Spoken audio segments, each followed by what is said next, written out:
Pardonnez-moi, mais vous vouliez peut-être m'ouvrir la porte. Avec un flingue, un peu gros comme clé, non? Je crois que vous avez perdu votre clé. Après vous. C'est drôle. Vous ne réagissez pas comme une moine. J'imagine que si vous trouvez ça drôle, c'est que ça vous plaît.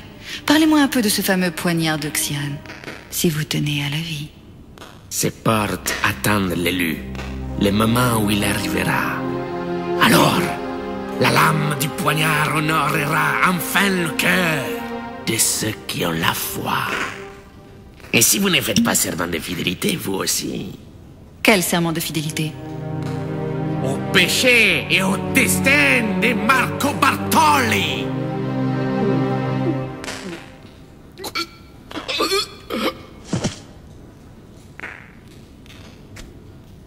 Finalement, je vais attendre un peu.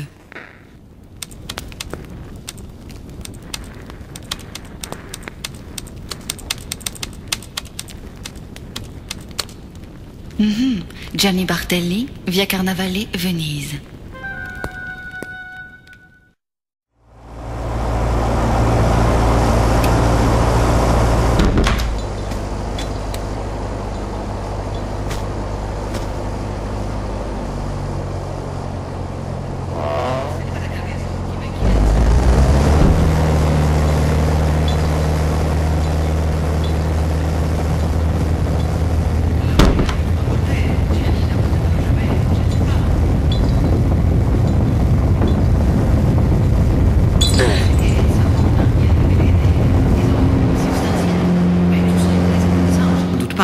Croyez-moi, les choses ne sont plus pareilles maintenant, hein? Un jour, tu vas prendre un PV à force de trop parler. J'ai comme une sensation au fond des tripes que vous faites fausse route en cherchant à cet endroit. Ouf! Ta foi est donc si fragile! Relax, respire lentement.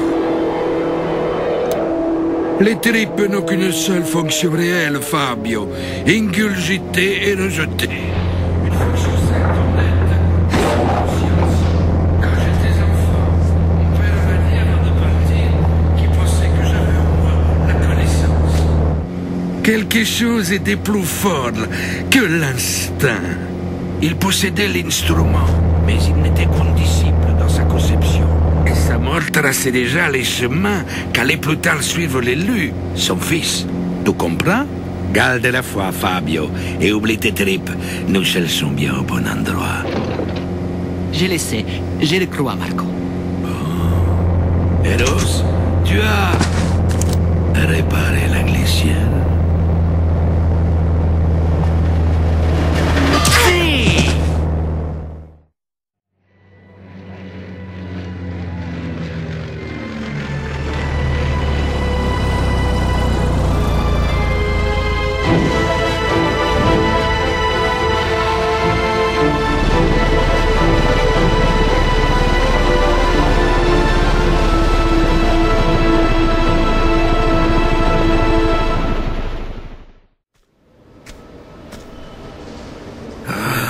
Vous n'êtes pas une des leurs. Mais vous êtes un moine. Frère Chan Barkam, vous êtes venu pour moi. J'ai vu une lumière brillante m'entourer. Des coups de feu. Et il me semble qu'ils étaient dirigés vers eux. Mais vous êtes mon guide, mon éclaireur sur le chemin de ma prochaine incarnation. J'ai bien fini mon temps ici, non? Qu'est-ce que vous faites ici, avec Marco Bartoli? Rien de tout. J'ai toujours vécu dans la vertu. Je suis ici pour des raisons ancrées au cœur d'un mal nécessaire. Car mon père est venu ici avant moi, quand il a envoyé le bateau de Gianni par le fond. Et voilà que je suis ici, que j'étais ici, pour empêcher son fils de reprendre le Séraphe. Le Séraphe? Vous ne connaissez pas bien l'œuvre de ma vie. Vous êtes sûr de ne pas être venu pour eux? Je crois qu'on n'entendra plus parler d'eux. Ils veulent le Séraphe pour ouvrir un trésor malfaisant qui est dans notre monastère au Tibet. Nous n'avons plus la clé depuis son vol par de stupides vagabonds il y a plusieurs siècles. Il ne nous restait plus qu'à prier pour protéger le trésor. Mais un jour, l'infâme Gianni a retrouvé la clé. Nous savions que les ennuis n'allaient pas tarder. Il a redonné vie à une ancienne croyance, quelque chose que toutes les prières du monde ne pourraient arrêter. Et cette croyance revit aujourd'hui. Marco, rongé par la folie et la violence, mais il n'a pas encore le pouvoir de la satisfaire. Nous avons dû une fois de plus ressortir nos armes. Le seul vrai remède contre le mal. Que voulez-vous me faire dire? Je croyais que j'avais ma chance, mais le changement fait du bien tout comme le sommeil, et j'en ai bien besoin.